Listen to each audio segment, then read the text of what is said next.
അരി അതന്നെ കിട്ടാ കണ്ടില്ല. പിന്നെ നമ്മുടെ മോരുകറി തിരിച്ചു വന്നു. പുളിശ്ശേരി ഇല്ല, മോരുകറി ഇട്ടത്. മത്തങ്ങി കുമ്പളങ്ങി ഇട്ട കായും കൂടിയിട്ടിട്ട മോരുകറി കണ്ടില്ല. പിന്നെ സൈഡ് ഡിഷ് നമ്മുടെ ചേനേരലയും നാളികേരം കൂടിയുള്ള തോരൻ. പുത്തഞ്ചനയെന്ന് ഞാൻ കാണിച്ചില്ലെന്ന്, അത് കൊണ്ടുവന്നത്. ഇപ്പോൾ ടേസ്റ്റ് ചെയ്യാം.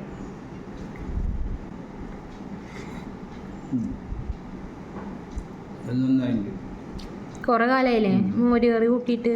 എന്നും ഇവിടെ പുളിശ്ശേരിയാ. ഒരാൾക്ക് തരുന്ന പുളിശ്ശേരിയാണ്. അപ്പോൾ പിന്നെ മാങ്ങ ഞാൻ നിർത്തി.